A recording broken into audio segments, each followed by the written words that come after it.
Everyone, study with Monika में आपका स्वागत है। इस वीडियो में हम देखने वाले हैं क्लास 9th हिस्ट्री का जो हमारा फर्स्ट चैप्टर है उसका क्वेश्चन नंबर 6। नेपोलियन के उदय का आप कैसे वर्णन करेंगे। देखिए, इस क्वेश्चन में हम देखेंगे कि जो नेपोलियन था वो किस तरह से सत्ता में आया, उसकी सत्ता का उदय किस तरह से हुआ।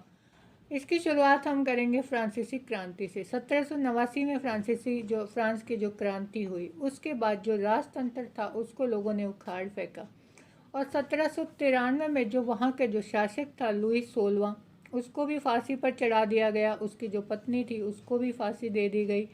तो जो जैकोबिन क्लब था वहाँ का, उसके जो एक सदस्य थे रोबोस्पेयर, अब सत्ता आ गई उनके हाथों में। तो लेकिन 1793-94 का समय ये माना जाता है कि वो फ्रांस के लिए एक आतंकवाद का ही समय था। देखिए, उससे पहले जब फ्रांस की क्रांति हुई तो पहले भी राजतंत्र चलता था वहाँ पर, लेकिन इसके बाद जब 1793 में जब रोबोस्पेयर आया तो वो भी क्या था, वो भी एक तानाशाही की तरह ही काम करने लगा। वो हालांकि गणतंत्र का की उसने स्थापना की थी, गणतंत्र का समर्थन करता था, लेकिन जहाँ भी उसको लगता था कि जो लोग हैं वो गणतंत्र के खिलाफ हैं, तो वो क्या करता था, लोगों को पकड़ पकड़ कर फांसी पर चढ़ाने लगा ज़बरदस्ती। तो एक आतंक का माहौल उसने पैदा कर दिया। तो अब लोगों को लगा कि ये तो और भी ज़्यादा जो है दिन ब दिन तानाशाही बनता जा रहा है। तो उसको ही लोगों ने क्या किया, उसी को जो है फांसी पर चढ़ा दिया। तो उसके बाद जो सत्ता थी वो आ गई मध्यम वर्ग के हाथों में। जो मध्यम वर्ग था, पढ़ा लिखा वर्ग था वहाँ का, उसके बाद जो है एक कार्यपालिका की स्थापना की गई फ्रांस में। अब जो कार्यपालिका थी, लेकिन कार्यपालिका और विधान परिषद जो थी उनमें आपस में झगड़े होते रहते थे। तो राजनीतिक अस्थिरता का माहौल जो था वो फ्रांस में बनता चला गया और इसका सारा फ़ायदा उठाया नेपोलियन ने। नेपोलियन ने जो है 1804 में सत्ता अपने हाथों में ले ली और फ्रांस का वो सम्राट बन गया। नेपोलियन का जन्म हुआ था 1769 में कॉर्सिका द्वीप है वो फ्रांस में है, उसकी राजधानी अजासियो में। 1799 में जो डायरेक्टरी, देखिए डायरेक्टरी का क्या मतलब है, कार्यपालिका। कार्यपालिका का मतलब कि राज्य के जो शासन के जो काम काज हैं वो कार्यपालिका की देखरेख में होते हैं।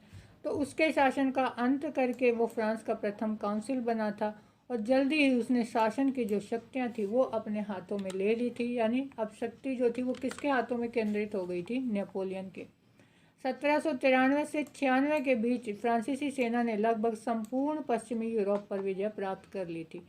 जब नेपोलियन माल्टा, मिस्र, सीरिया के और बढ़ा तो इटली से फ्रांसीसियों को बाहर धकेल दिया गया। देखिए, जो ये था, पहले मिलिट्री में था नेपोलियन, तो वो सेना में था। 1793-96 में जो फ्रांसीसी सेना थी वो जो है बाकी जो एरिया थे वहाँ पर पश्चिमी यूरोप के जो देश थे उनके ऊपर उन्होंने कब्जा कर लिया था, अपना आधिपत्य जमा लिया था।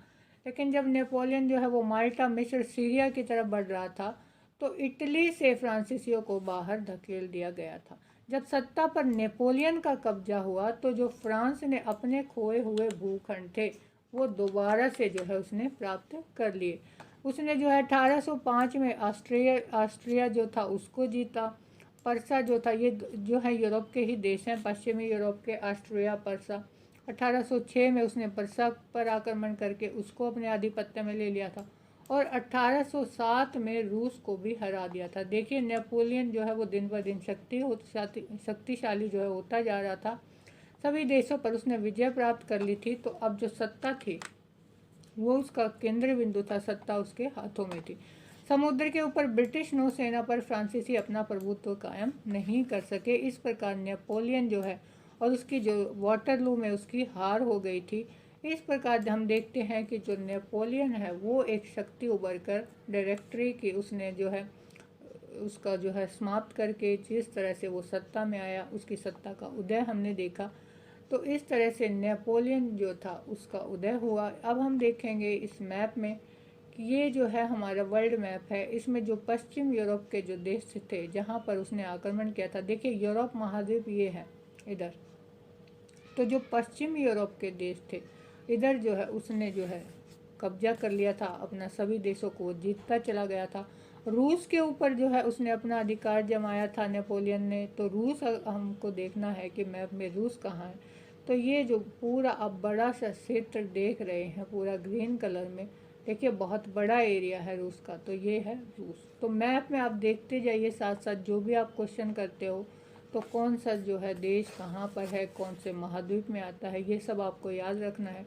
इससे आपको जो है आगे जो है आसानी से आपके क्वेश्चन है वो लर्न होते चले जाएंगे। अगर आप मैप में देखोगे तो ज़्यादा समय तक आप याद भी रख सकते हो कि मैंने ये चीज़ जो है देखी थी, वो यहाँ पड़ती है। तो आप जो है चीज़ों को कोरिलेट करके पढ़ते जाइए, हिस्ट्री को आपको इंटरेस्टिंग लगेगी। तो ये तो हमारा 6th क्वेश्चन। नेक्स्ट क्वेश्चन के लिए देखिए हमारी नेक्स्ट वीडियो।